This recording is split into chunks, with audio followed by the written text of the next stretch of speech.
Allora, questo primo incontro si intitola Struttura e organizzazione del testo, le parole piene. Le parole piene, dico subito, sono quelle che hanno un significato proprio, vale a dire, la prossima volta vedremo le parole vuote di significato proprio, ma per fare le parole piene sono quelle che hanno significato proprio, nel senso che non si può dire il cane miagola o il gatto abbaia.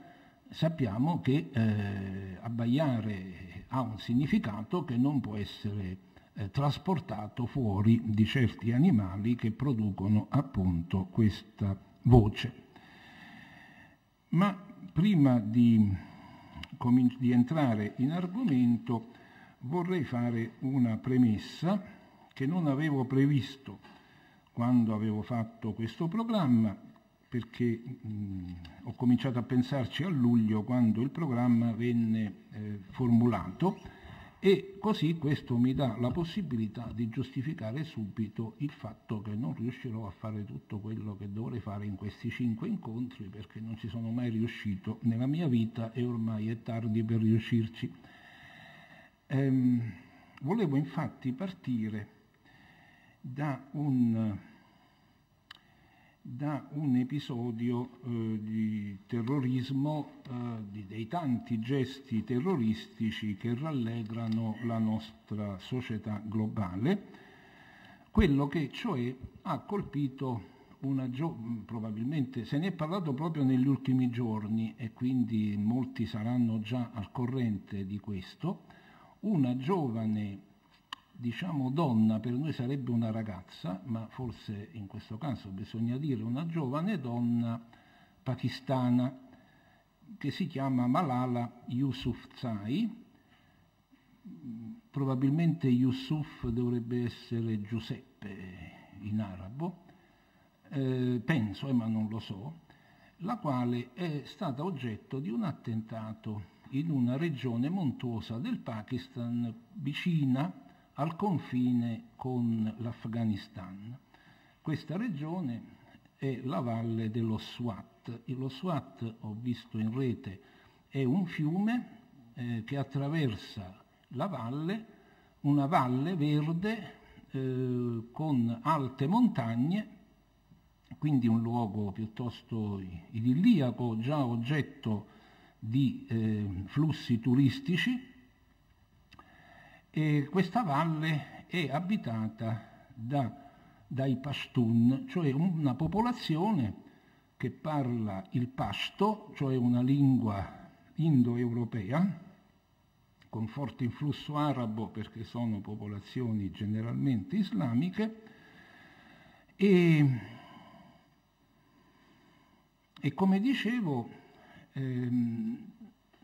nel fondovalle ci sono le città, e questa valle, che era abbastanza libera dalla presenza talebana, è stata infiltrata dai talebani negli ultimi tempi, e il 9 ottobre dell'anno scorso questa giovane donna Malala è stata fatta oggetto di un attentato. Stava andando a scuola in un pulmino, in un Toyota, in un van, non so bene che cosa, e qualcuno ha fermato questo pulmino, è entrato un uomo armato, ha chiesto chi è Malala, nessuno ha parlato, ma gli sguardi si sono spontaneamente diretti verso la persona di questo nome, e questo signore, chiamiamolo così, le ha sparato 3 colpi, uno dei quali 2 hanno ferito le compagne accanto e uno dei colpi ha invece attraversato la tempia sinistra, uscendo dall'orecchio della ragazza, che nonostante questa grave ferita si è salvata, è stata curata prima nel suo paese, nel Pakistan, e poi, essendo il padre un attivista dei diritti civili, ha ottenuto un posto all'ambasciata pakistana di Londra, e adesso la donna Malala e la sua famiglia vivono a Londra.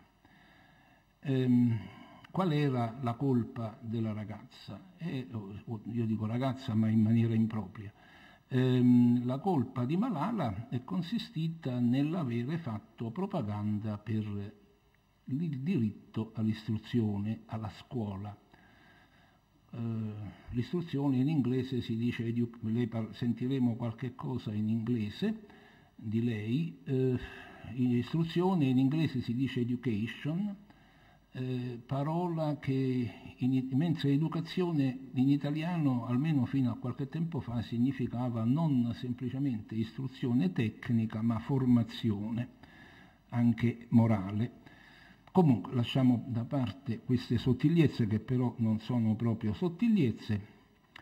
E è successo che Malala è guarita quasi completamente a quanto pare, e il 12 luglio di quest'anno, giorno in cui compiva 16 anni, è diventata un'icona la ragazza, è diventata un'icona di questi movimenti che cercano di sviluppare i diritti civili che sono, va bene, uguali opportunità di partenza e scuola, quel minimo di libertà per esercitarli evidentemente. Insomma, il 12 luglio, giorno del suo compleanno, ha tenuto un discorso alle Nazioni Unite a Washington. In questa occasione piuttosto impegnativa per tutti, figuriamoci per una giovane che veniva da queste vicende, erano presenti importanti personaggi a partire dal segretario delle Nazioni Unite Ban Ki-moon e di altre personalità, alcune delle quali ho capito quali fossero, altre no, ma non ci interessa moltissimo. E poi c'erano molti giovani chiamati, invitati nel Palazzo delle Nazioni Unite per questa occasione un po' fuori del comune. Dunque, è successo poi che nei giorni scorsi è stato annunciata l'uscita di un libro in 30 lingue, in 30 edizioni di 30 paesi, a quanto leggo nella pubblicità, scritto dalla Malala con una giornalista, mi pare inglese, libro che esce domani, ma io non sapevo questo quando ho preparato questo discorso. E di questo libro ho trovato un'anticipazione sabato nel settimanale Io Donna annesso al Corriere della Sera, dove poi, di cui poi dirò pochissime cose perché poi l'argomento del quale dobbiamo parlare non è proprio questo. Però questo discorso di Malala, che è così remoto da noi, a me pare che possa dirci anche a noi qualche cosa. Cosa ha detto? Il discorso dura poco più di un quarto d'ora, noi ne sentiremo solo l'inizio e la fine. Malala ringrazia le Nazioni Unite, ringrazia i governi del suo paese e del Regno Unito, cioè della Gran Bretagna, per l'aiuto che le hanno dato, ringrazia i genitori che l'hanno formata, che il padre appunto, lei frequentava la scuola fondata dal padre, e questo non è un fatto di familismo come potrebbe essere un po' da noi dove abbiamo altri metri di giudizio, ma era un fatto di coraggio del padre e anche della figlia, sicché il padre si sarà trovato così con il rimorso di aver esposto la figlia al pericolo, solo che, dice Malala, non era mai accaduto che una ragazzina, una giovinetta, perché aveva 15 anni al tempo dell'attentato, fosse oggetto di violenza da parte dei talebani, e indossa, come adesso vediamo, il velo islamico, professa un islamismo tollerante, cosa non tanto comune che ci raccontino i media, e nel suo discorso rende omaggio al profeta Maometto, giustamente, ma anche a Nelson Mandela, che non ha che io sappia una particolare connotazione religiosa, rende omaggio a Martin Luther King, che era un pastore protestante, rende omaggio a Madre Teresa di Calcutta, che era cattolica, quindi un atteggiamento di apertura non comune in quel mondo. Ringrazia Dio che ha creato uguali gli esseri umani, ringrazia quelli che hanno pagato per curarla, perché avrà fatto delle costose operazioni di ricostruzione, e cita anche Buddha, avevo dimenticato,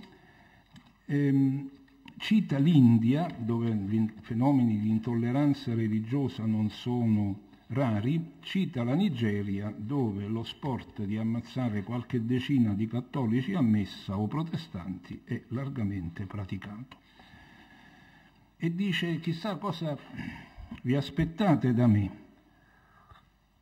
Non è il Malala Day questo, non è il mio giorno. Evita questi protagonismi ai quali siamo abituati noi dalle media occidentali. Io voglio dare voce a chi la voce non ce l'ha, o perché è morto negli attentati, o perché è stato ferito, si è salvato ma è rimasto anonimo, e quindi parla per un mondo molto ampio che aspira ai diritti civili. E qual è il primo di questi diritti? È la scuola. Questo qualcosa forse a noi ce lo può dire, questo fatto, questa valorizzazione della scuola non fatta dai professori, non fatta dai professionisti della scuola come siamo noi altri qui dentro, ma fatta da chi della scuola sente la funzione essenziale.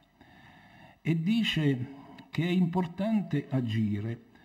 Agire non significa imbracciare delle armi e rispondere al fuoco terroristico. Significa agire civilmente, rispondendo alla violenza non con la violenza, ma rivendicando la pace, l'eguaglianza delle opportunità, l'istruzione.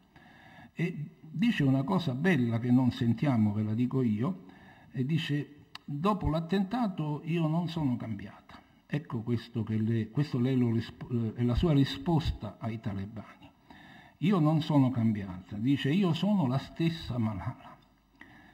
Non odio i talebani, non sparerei a un talebano se me lo trovassi di fronte imbracciando un'arma, però mi batto per il diritto all'istruzione di ogni bambino. Dico bambino, ma l'inglese usa child, che come sapete non è né maschio né femmina, perché nei primi anni i caratteri sessuali non sono molto manifesti e quindi usa l'espressione neutra, vale per maschi e femmine. E poi usa l'idea dell'istruzione come di un'arma. Ecco. Alle armi di ferro e di acciaio dei talebani contrappone le penne e i libri come le armi da fuoco metaforiche, e dice che il potere, e dice anche che i talebani hanno paura della cultura, perché la cultura gli parla di cose che non sanno, gli parla di un mondo diverso e loro invece sono chiusi in un mondo tradizionale. Quindi ha un atteggiamento, non dice vi perdono, non dice vi odio, ma ha un atteggiamento di forte polemica e superiorità nei confronti dei suoi nemici, diciamo così. Ecco. Bene, sentiamo un po' l'inizio di questo discorso.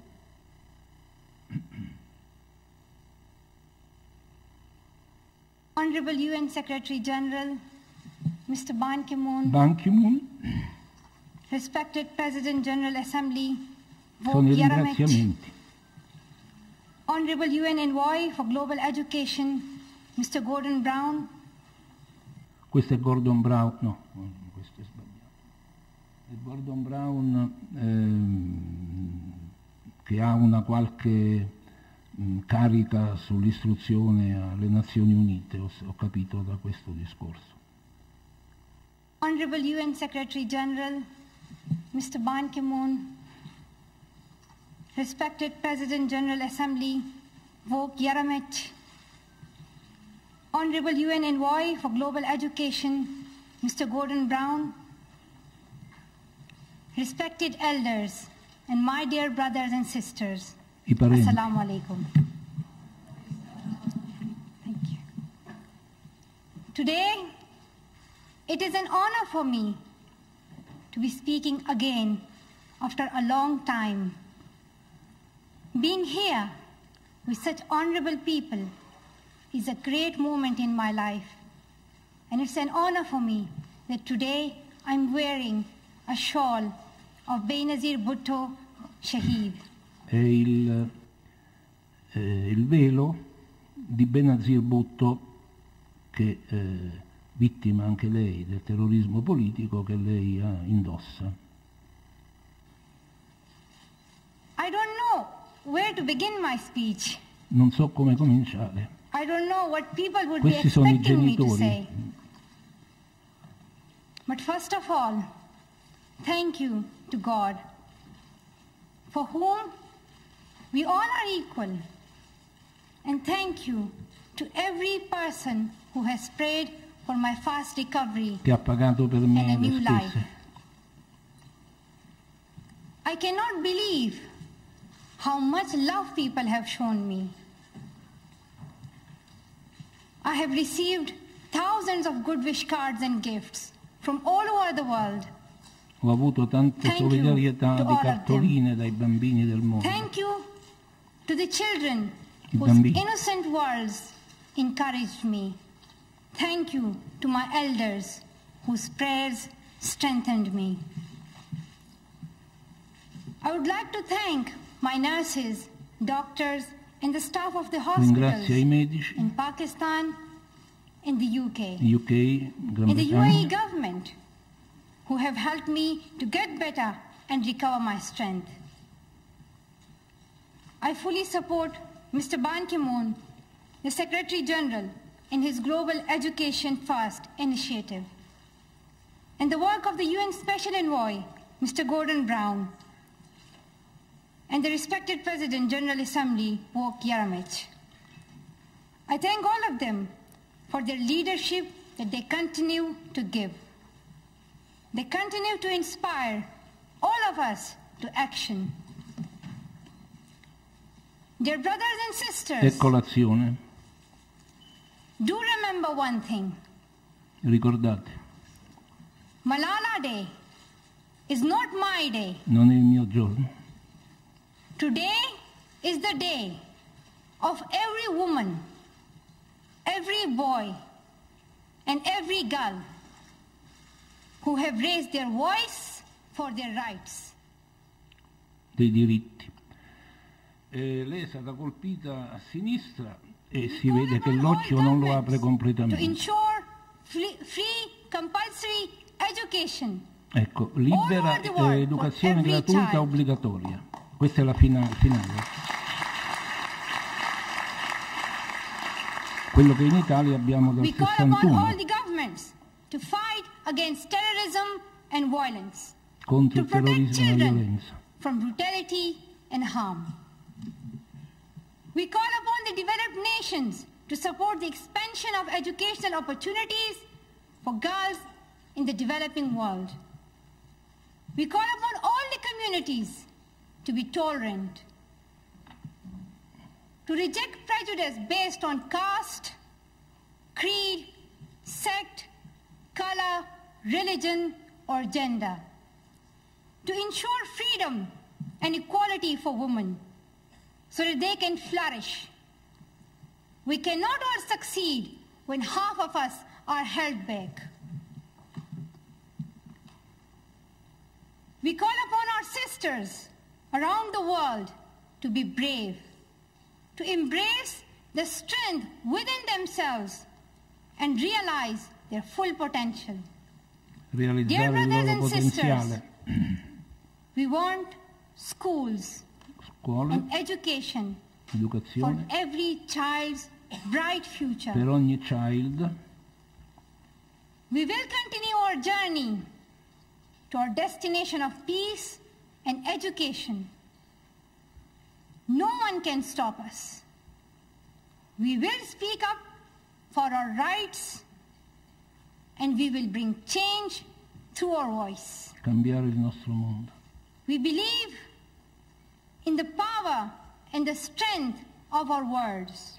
Crediamo nel potere della Our parola words can change the whole world che può cambiare il mondo. because we are all together, united for the cause of education. Tutti insieme. And if we want to achieve our goal, then let us empower ourselves with the weapon of knowledge. Il potere, And let us l'arma della shield conoscenza, ourselves with unity and togetherness. con l'unità e la collettività. Dear brothers and comunità. sisters, we must not forget that millions of people are suffering from poverty, injustice, and ignorance. Povertà, ingiustizia e We ignoranza. must not forget that millions of children are out of their schools. We must not forget that our sisters and brothers are waiting for a bright, peaceful future. So let us wage a global struggle against illiteracy, poverty, and terrorism. Avviamo la Let us lotta pick contro up. la povertà e il Let us terrorismo. pick up our books and our pens.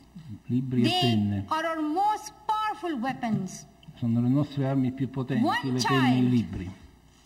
One teacher, one book, and one pen can change the world. Education is the only solution. Education first. Thank you. È finito.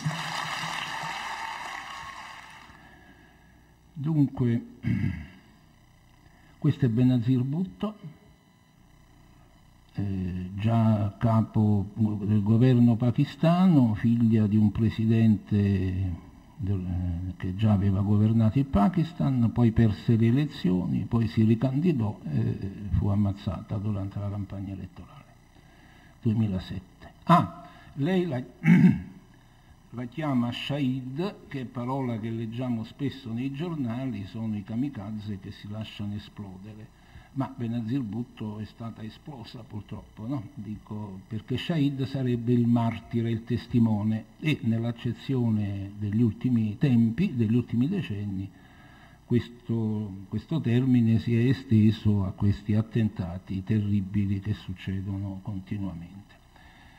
Dunque, aspettate, eccolo qua. Malala poi tanto per alleggerire un po', ha dato il saluto arabo perché, come dice, Malala studiava, ho letto nell'anticipazione di Io Donna, lingua Urdu, che è la lingua del Pakistan molto simile all'Indi, e inglese, quindi diversa dal suo idioma pashto, che è quello probabilmente nativo, materno.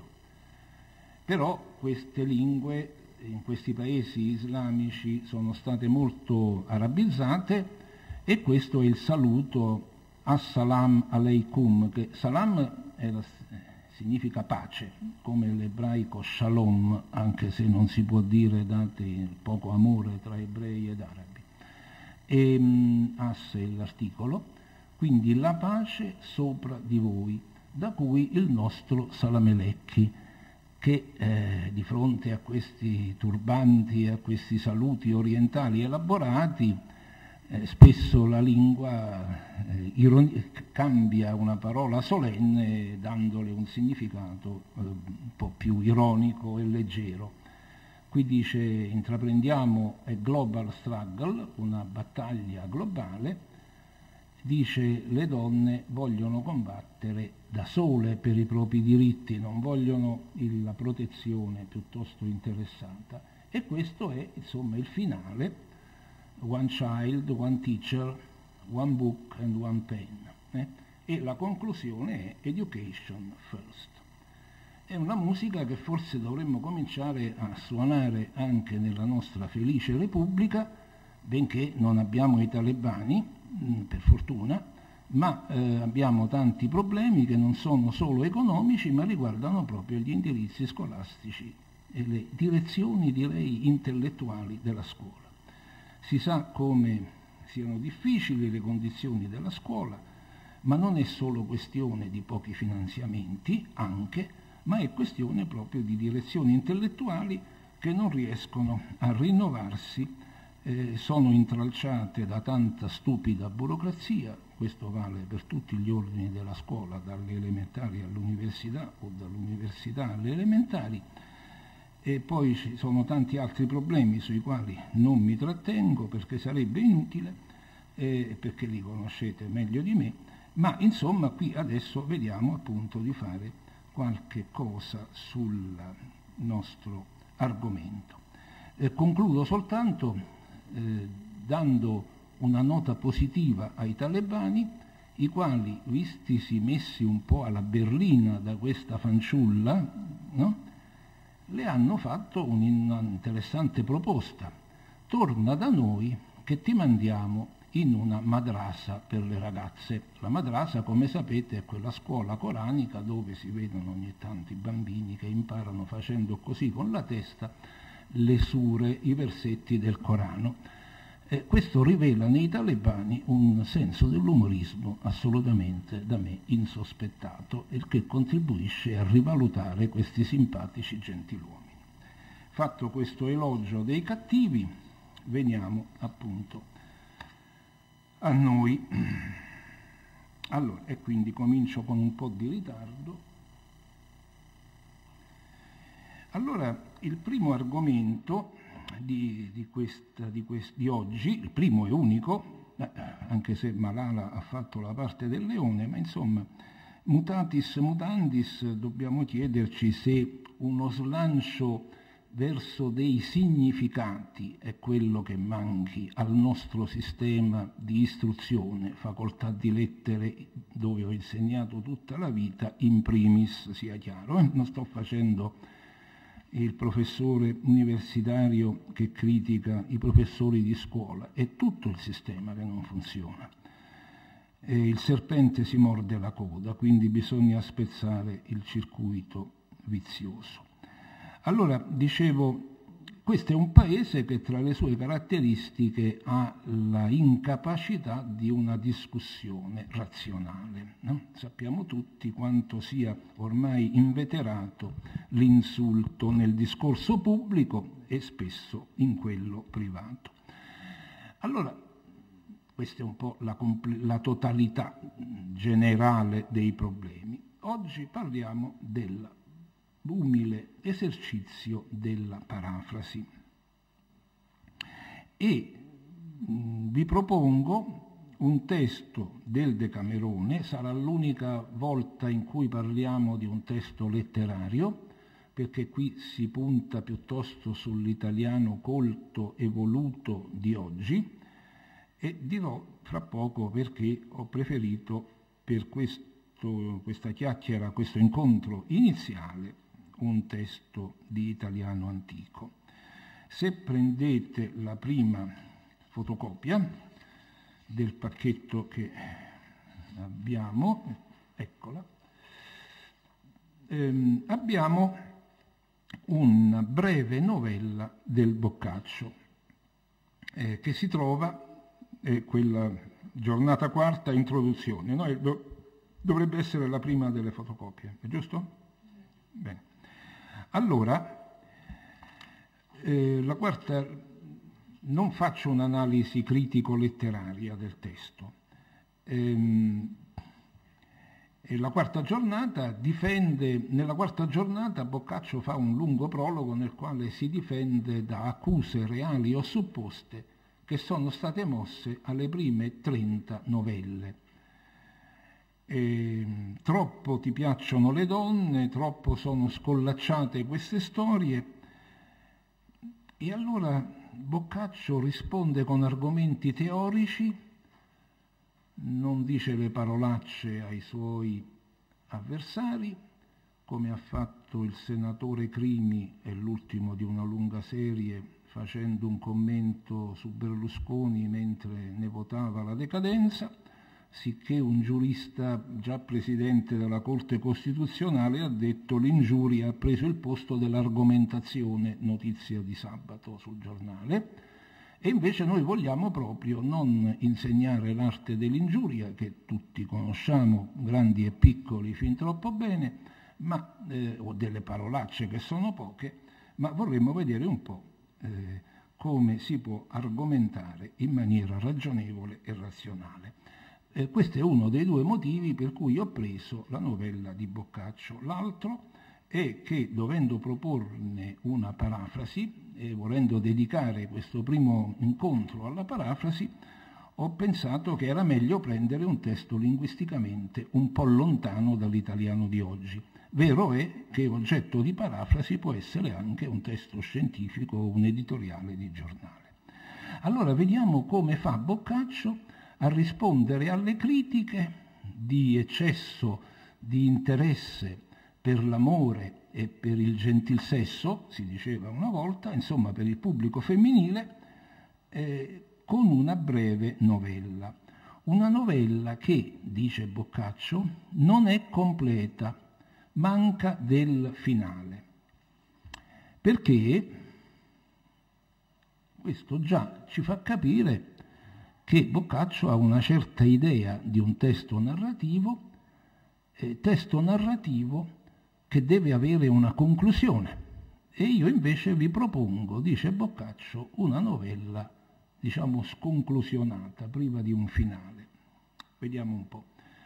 Il vecchio Aristotele, nella Poetica, dà una definizione non del testo letterario, non del testo in generale e in universale, ma del testo tragico.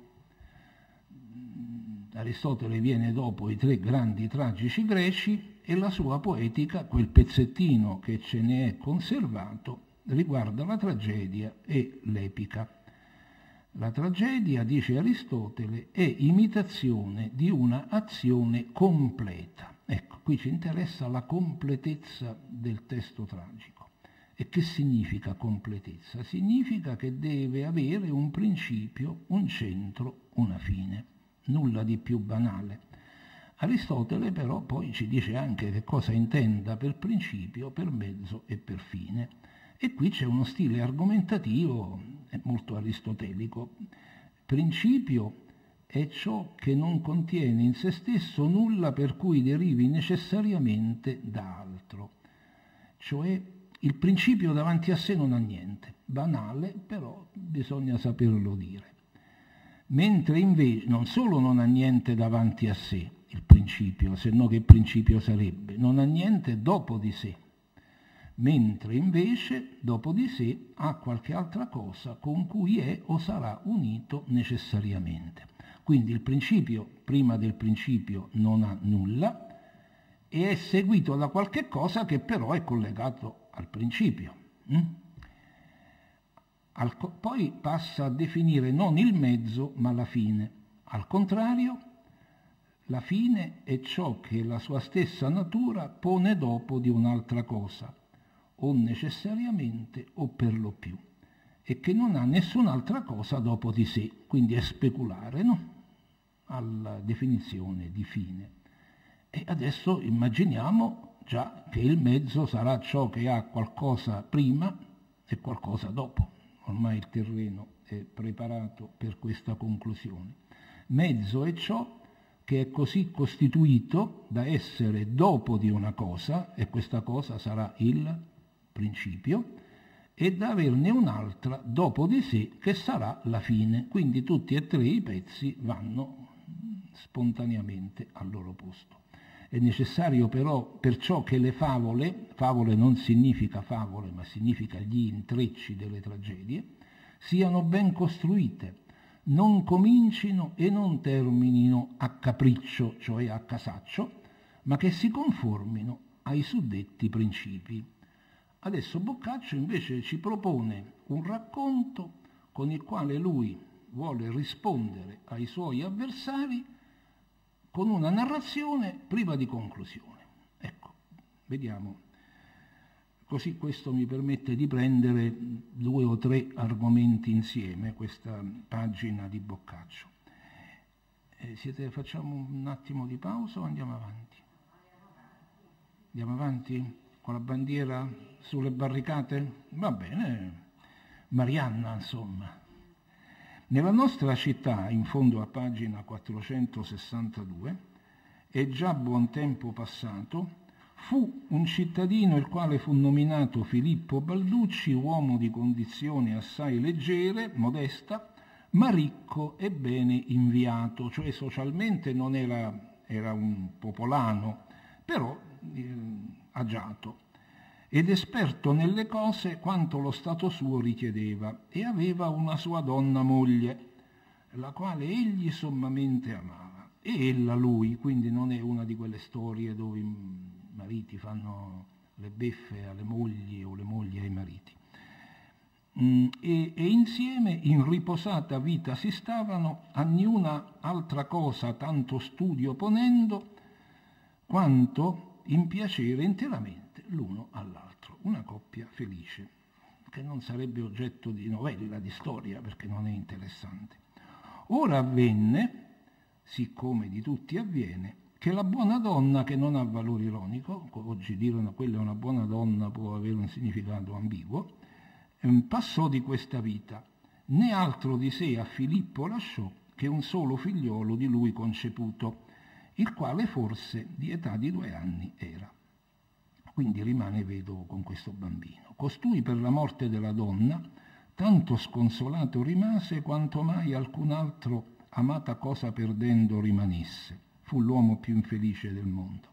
E veggendosi di quella compagnia la quale egli più amava, rimaso solo, privo della compagnia prediletta, della compagna anzi prediletta, del tutto si dispose di non volere più essere al mondo, cioè nella vita laica, ma di darsi al servigio di Dio e il simigliante fare del suo piccol figliolo, perché, data ogni sua cosa per Dio, cioè dato tutti i suoi averi, era abbastanza agiato, abbiamo visto, per i poveri, la misericordia, se la carità anzi, senza indugio se ne andò sopra monte Asinaio, un monte realmente esistente, e dove c'erano delle celle di eremiti, annota il commento che è quello di Vittore Branca, e quivi in una piccola celletta si mise col suo figliolo, col quale di limosine, in digiuni e in orazioni vivendo, quindi la povertà insomma, no?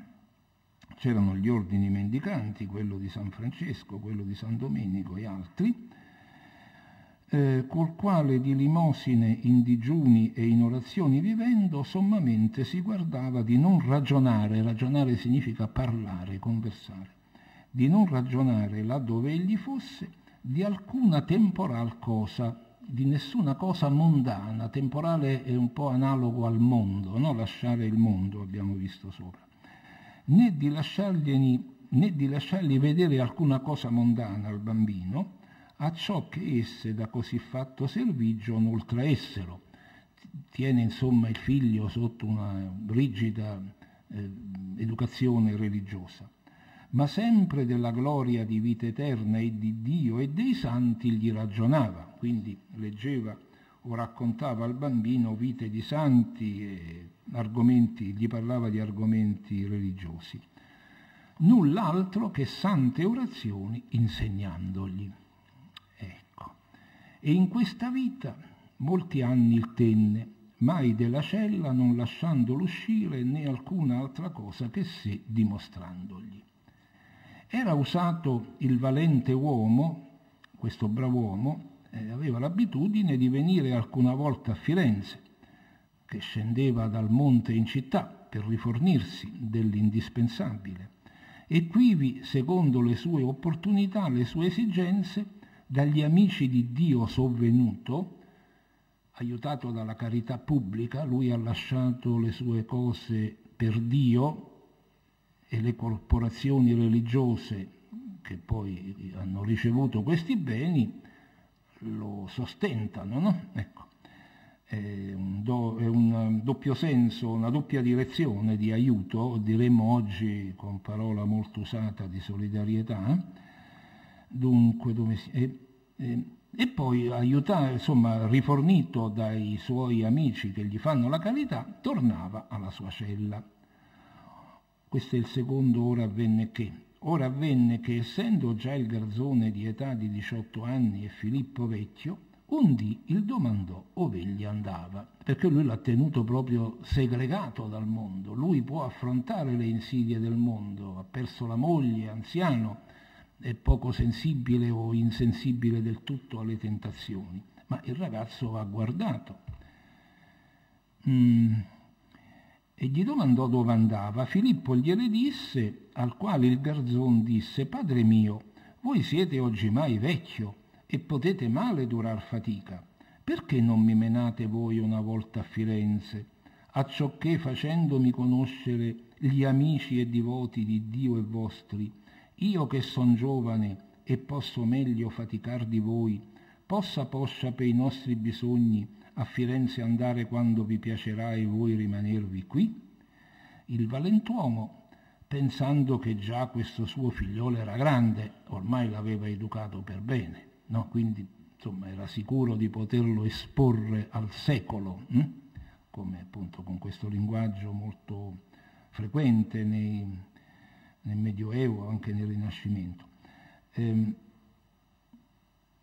Era così abituato al servigio di Dio che difficilmente le cose del mondo a sé dovrebbero mai poter attrarre, se costesso disse: costui dice bene, perché avendovi a andare, seco il menò se lo portò dietro con sé.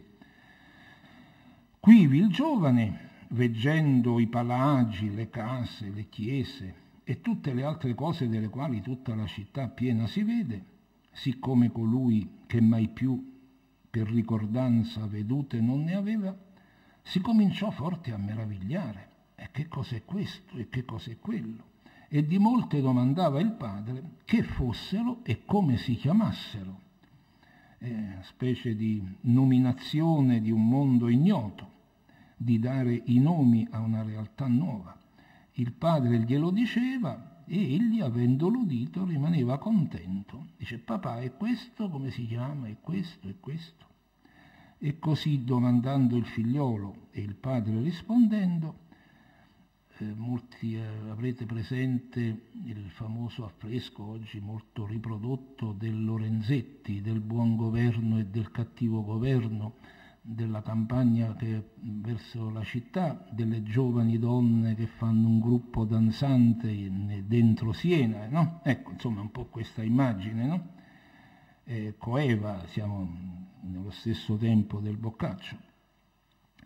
Dunque, il padre, per avventura si scontrarono in una brigata di belle giovani donne e ornate, ben vestite, col vestito della festa, che da un paio di nozze venivano, e quindi si erano messe l'abito buono, le quali, come il giovane vide, così domandò il padre che cosa quelle fossero, a cui il padre disse: figliol mio, bassa gli occhi in terra, non le guatare, che elle son mala cosa.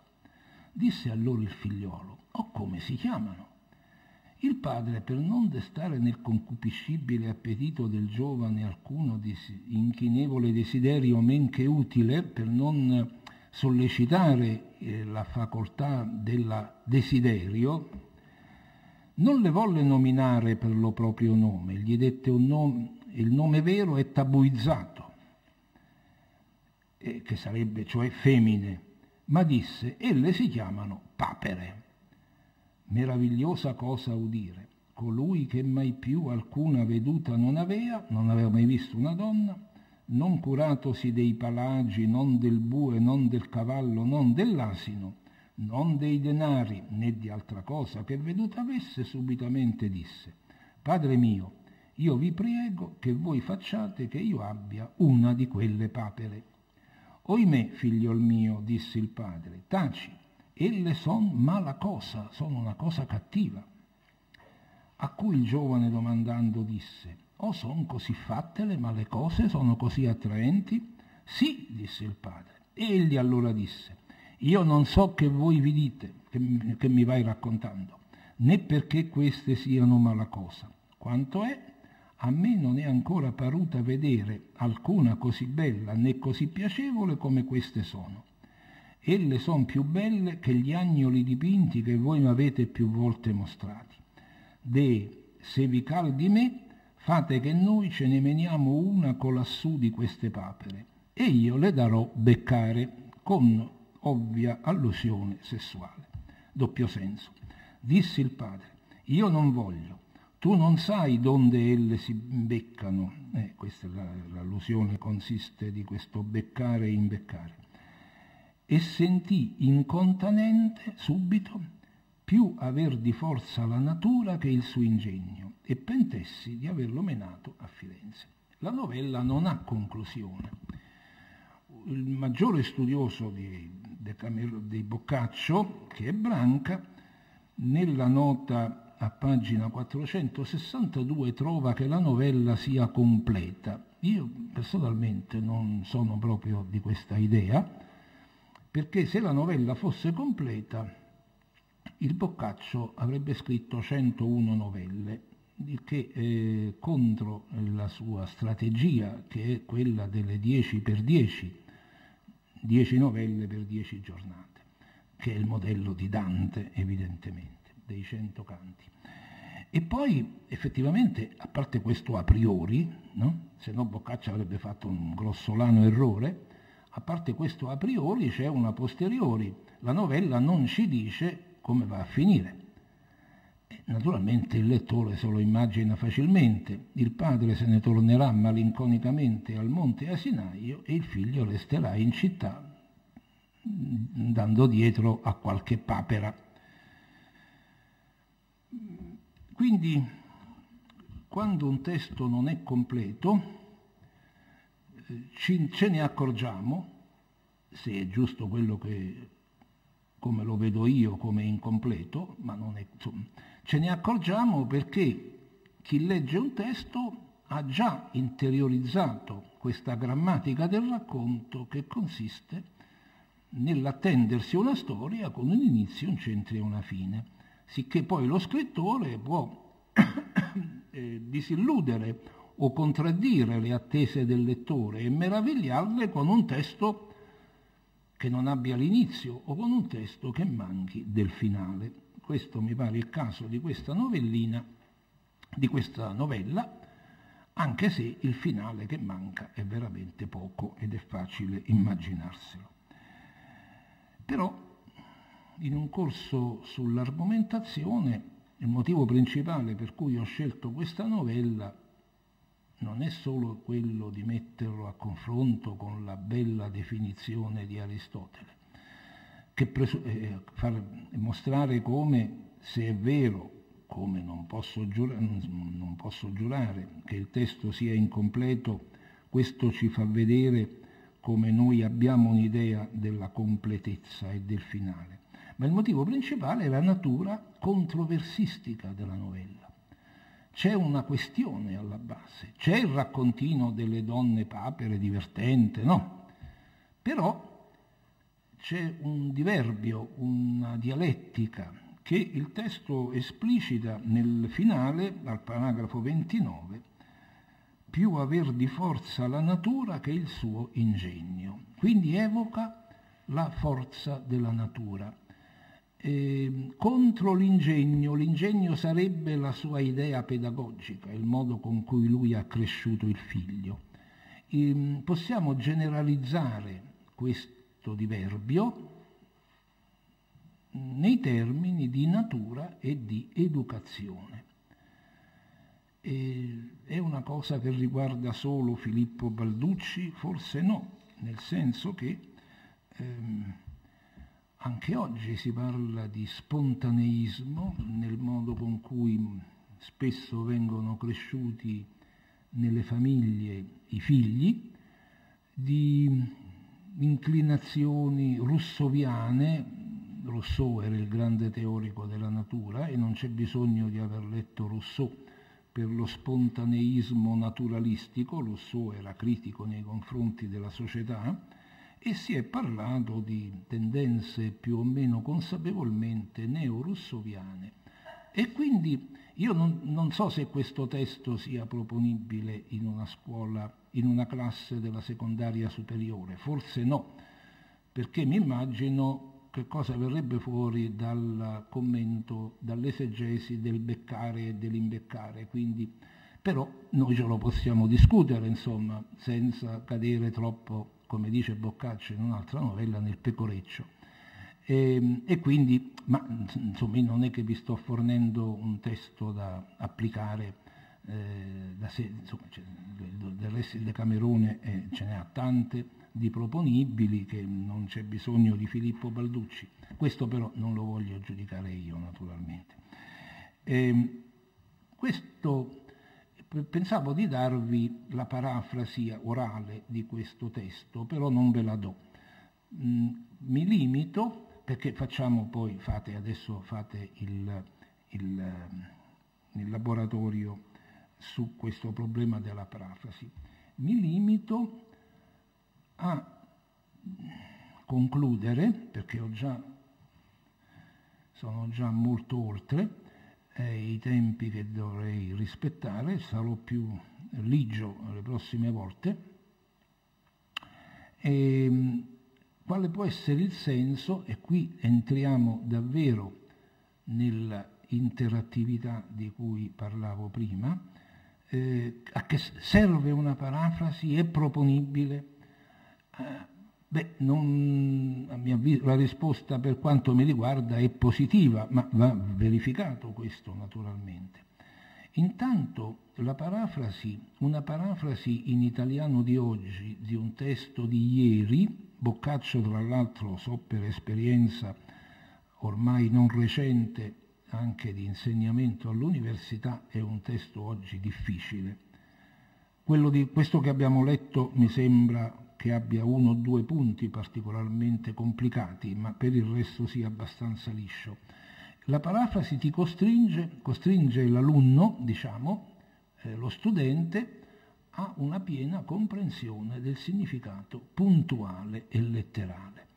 Evita quel comprendere e capire, sì, dice, ma tu hai capito? Sì, ho capito in generale, risposta che quando facevo esami mi dava un acuto senso di sospetto, lo confesso, verso chi capisce solo in generale. Dico, sì, ma qui che significa? Buio. Ecco, con la parafrasi questo discorso, questo bla bla bla che si fa all'università e temo certamente in società e temo a scuola, in tutti gli ordini della scuola, questo bla bla bla viene evitato. Lì si vede se tu hai capito o no. Dopodiché chi non ha capito non viene fustigato, però si vede un po' il problema, no? Non si fa finta che tutto va bene, insomma, no? Ecco. Quindi questo perché se non si capisce la lettera non si può lavorare seriamente. Io una volta ho dato una parafrasi, una specie di parafrasi ai miei studenti della laurea triennale, era un pezzettino di un editoriale e scoprì che non sapevano il significato di ope legis. Sarà il latino che si studia poco, però è il latino che nell'italiano chi lavora nello Stato sa quanto sia importante la famigerata o agognata, a seconda dei casi, ope legis. E se non si chiede la parafrasi, insomma, può venire fuori questa ignoranza, ma la parafrasi, allora, se tu devi capire la lettera, devi essere anche invitato a usare quel grosso volume che tutti hanno, ma che spesso ho il sospetto che non si apra, che è il dizionario dell'italiano, no? Qui ci sono alcune parole alcune parole difficili. Alcune sono proprio uscite dall'italiano e di queste ci si accorge facilmente perché non le conosciamo. Più insidiose sono le parole che in italiano ci sono, ma che però hanno un significato diverso. Ne cito una sola: studio. I 2 coniugi, e qui il paragrafo è saltato, comunque i 2 coniugi a niun'altra cosa tanto studio ponendo quanti in piacere interamente l'uno all'altro. Qui lo studio non è quello scolastico, significa invece impegno, dedizione, no? L'impegno che i coniugi mettevano era nel volersi bene, nello scambiarsi affetto. Quindi la riformulazione della parafrasi è un'operazione intralinguistica dall'italiano di Boccaccio all'italiano contemporaneo, da un dialetto alla lingua, e il testo di arrivo è scritto nella lingua di oggi, adattando le differenze di fonetica e morfologia del testo A e soprattutto invita a capire quello che oggi è molto difficile, la struttura sintattica, qual è la principale, quali sono le dipendenti, le subordinate. La prosa di Boccaccio è fin troppo ricca di subordinazione per gli studenti di oggi, che però non hanno meno intelligenza degli studenti di ieri. Quindi, insomma, però so che c'è poco tempo, ci sono tante cose da fare in classe, questi discorsi li sappiamo. E poi il Boccaccio ama mettere alla latina, e concludo, il verbo infine, e la parafrasi può aiutare a proporre l'ordine soggetto, verbo, oggetto, che oggi è da un pezzo è l'ordine prevalente in italiano. Dico prevalente perché in francese è un ordine obbligatorio, soggetto, verbo, oggetto. In italiano è di gran lunga dominante, ma non è obbligatorio come in francese. Ecco, allora io concludo, mi fermerei qui e facciamo un po' di pausa.